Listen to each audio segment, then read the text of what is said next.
Something like 7 million years ago, there was nothing like a human on Earth.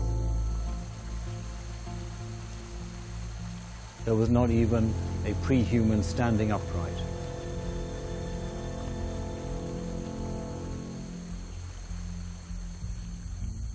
There were simply great apes, very much like the ones that live with us today.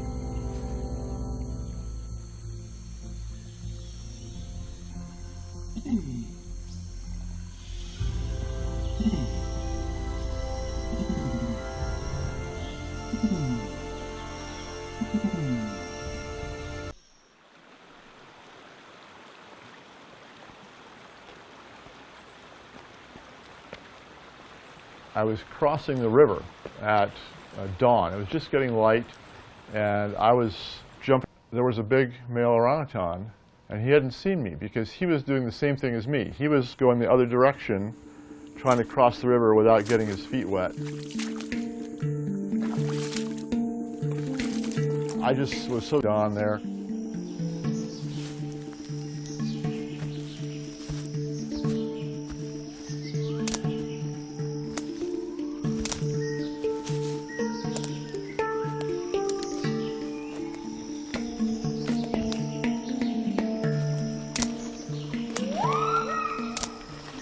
We usually be at the orangutan nest by 5 a.m. when they wake up. So that means getting ready and then hiking, could be up to an hour in the rainforest in the dark, using our headlamps to get to the nest. One of the things that makes it hard is actually finding them. They're primarily solitary, and so it actually takes a long time to find them. They can go outside of our study area. It may take us like a week of search days, of sort of person days, to actually find an orangutan.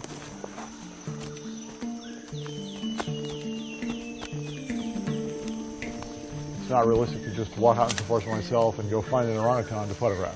It's not going to happen. So I'm always teaming up with a research team that are already tracking and following orangutans.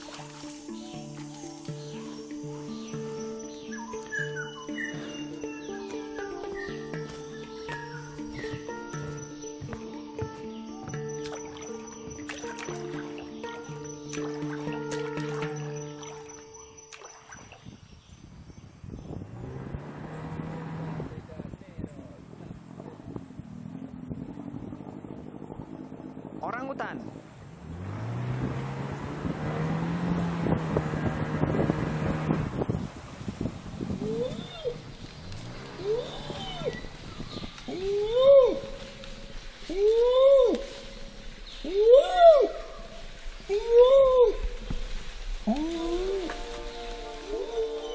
In the whole world, orangutans only live in one area, the two big islands of Sumatra and Borneo in Southeast Asia. And within those islands, of course, they only live in the remaining good areas of rainforest. One of those is a national park called Gunung Palung, where I've been working for over 20 years with my wife Cheryl, and that's where she has her long-term orangutan project. Our site is kind of deep in the interior of that national park, and it comprises 8 different habitats.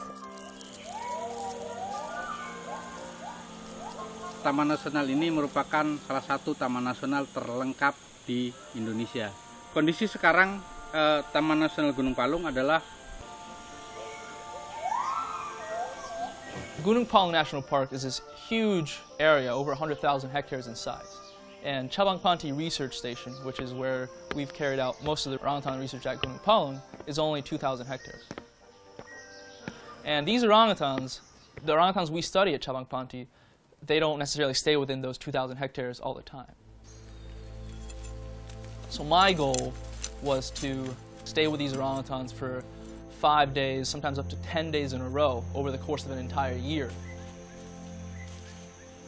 By staying with them for these long periods, I was also able to document really unique behaviors that haven't been captured before.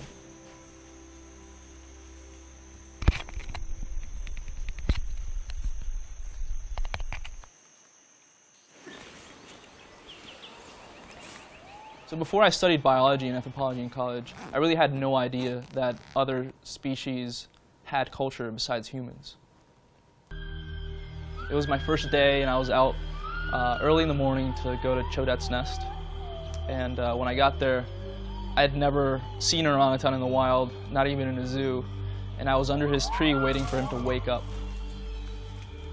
Sometime around 5:30 in the morning, first thing he did was he let out this really loud long call right above me.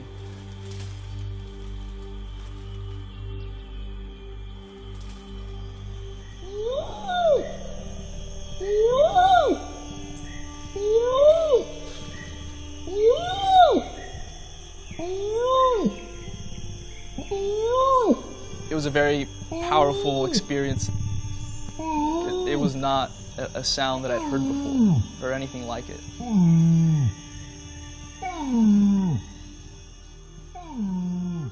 To me, culture is such a human element, and to see it in other species is really fascinating.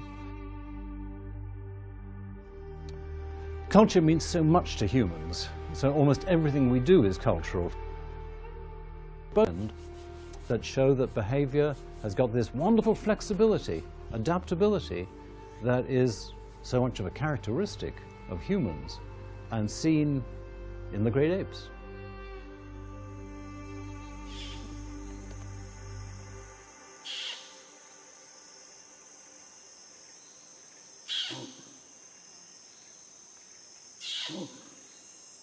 So orangutans do this vocalization called kiss squeaking. It's done by The kiss squeak is a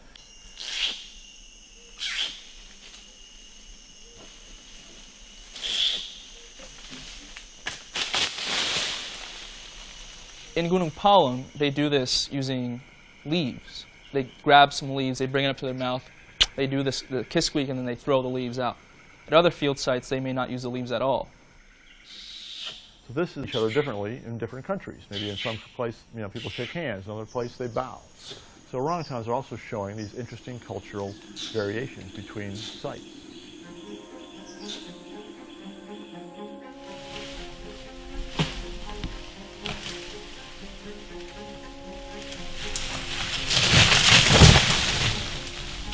I've always been fascinated to understand, why we're human, what makes us human.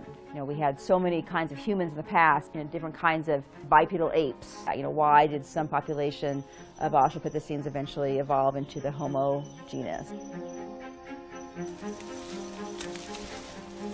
I think that the human species is incredibly fortunate to have in orangutans and the other great apes, gorillas and bonobos and chimpanzees, representatives of what we came from. We still share a very large percentage of our DNA with orangutans. Maybe around like 97%. Orangutans provide one window into understanding human evolution.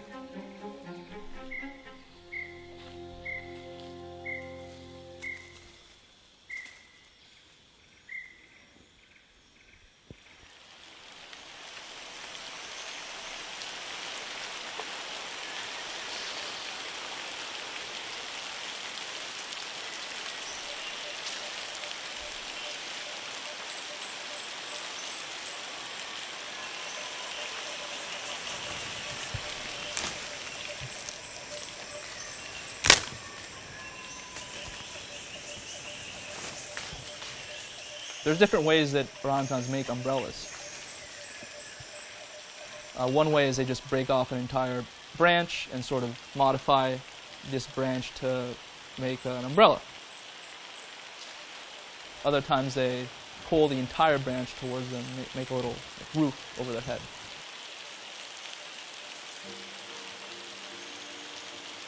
Some orangutans, when they're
You can't protect what you don't know.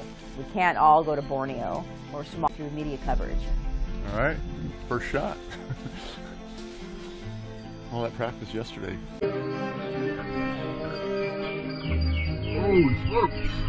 Every population is different, and the more we study them, the more different